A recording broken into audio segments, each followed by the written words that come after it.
Dan saya belajar tafsir sampai segitunya, makanya nggak salah lah kalau saya diundang itu nggak salah. Maksud saya yang naturalisasi tadi ya nggak usah diundang gitu maksudnya. Kalau nggak memenuhi kualifikasi tafsir loh ya. Ya karena kalau nggak memenuhi kualifikasi apa tafsir. Tapi jangan terus ngundang saya terus, nggak mau juga saya. Nah tadi yang pertanyaannya Pak dosen Pak Ghafur tadi. Nanti Pak Kures nambahin. Hukum sosial itu memang nggak pernah mengikat di semua sisi ya, karena memang patokannya itu begini. Saya ambilkan contoh di Quran ya, karena ini memang tema tafsir. Di hal-hal sosial itu kekasihnya Allah pun didhawuhi Allah begini. Wa in adri la'allahu fitnatul lakum wa mata'un ila akhin. Wa ma adri ma yuf'alu bi wala bikum. Jadi Nabi misalnya mau perang, misalnya perang apa ini, Allah terus bilang, Muhammad kamu tenang saja, pasti menang. Enggak. Karena kalau dibilang begitu nanti kendelnya Nabi atau keberanian Nabi dikira karena ada jaminan tetap. Sehingga nyuwun sewu Nabi juga pernah mengalami perang menang di Badar, pernah mengalami kalah di Uhud. Jadi di bab-bab sosial itu memang Allah membiarkan hukum sosial yang berjalan. Sampai Ibnu Khaldun ngendikan begini, saya masih ingat betul dan itu saya pegang. Nabi sebagai Nabi itu kena aturan hukum sosial. Meskipun beliau punya mukjizat kayak apa, ketemu orang harus santun, ketemu anak kecil harus sayang, ketemu orang sepuh harus hormat. Andai kan Nabi bisa terbang ke langit sekalipun Mi'raj, tapi ketemu anak kecil nampar, ketemu orang sepuh ngeludahi, tetap gak diterima oleh publik. Walaupun tafadzun ghalidul qalbi lan faddu min khawli. Betapa pentingnya tata krama sosial. Kata Ibnu Khaldun, hadza Rasulullah man uyyida bil kauni kulli. Ini Rasulullah orang yang di backup sekian alam raya. Tapi sekali melanggar tata krama sosial, tetap lan faddu min khawli. Orang akan bubar. Sampai ngeguskan saya, sekarang tak pisoi. Wah Gus sopo Gus kok mison, mesti langsung gitu. Ya coba misalnya sekarang nyon sewu saya ngeludahi Pak Rektor, langsung dipecat ya. Artinya tatanan sosial, meskipun saya keramat. Makanya kata Ibnu Khaldun, hadza Rasulullah man uyyida bil kauni kulli law syaa. Ini Rasulullah orang yang bisa mengendalikan alam raya karena kekasih Allah. Itu saja kena aturan walau kunta faddan ghalidul qalbi lan faddu min khawli. Kalau engkau salah tatanan sosial Muhammad, orang akan bubar.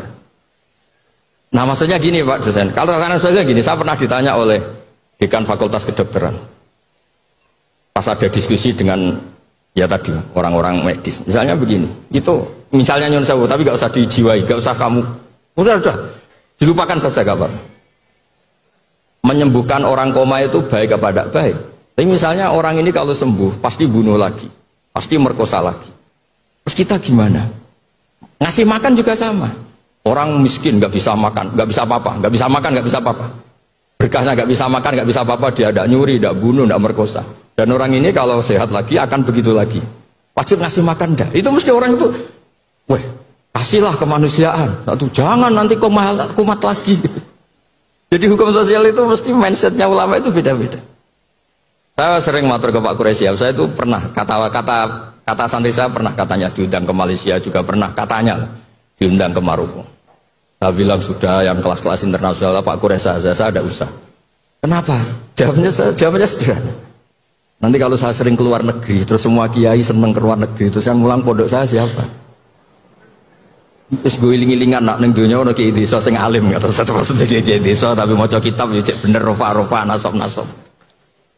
Tapi saya senang sama kiai yang keluar negeri karena ini mewakili syiar. Saya senang sama UI karena syiar gini. Tapi saya jangan jujur jadi kiai di UI. Nanti gajinya tetap. Kalau kiai kan sering dapat gaji min khaisul ayah tasib. Kayaknya jumlahnya banyak saya Mas. Jadi yang hukum-hukum sosial tuh biarlah alam yang. Ya sudah setuju ya? Oh ya pokoknya gitu. Silakan Prof. Kures, tadi terkait dengan pertanyaan panduan untuk memberikan pendapat, terutama pendapat hukum, panduan dalam Islam untuk memberikan pendapat, terutama pendapat hukum karena punya implikasi kepada misalkan yang menjadi terdakwa. Kalau pendapat hukumnya salah, jadi hukuman yang diberikan juga salah, tamanya seperti itu ya? Ya. Panduan Islamnya seperti apa, Pak Kures ya? Itu kan prinsipnya begini, jangan bicara kalau tidak tahu. Jawabannya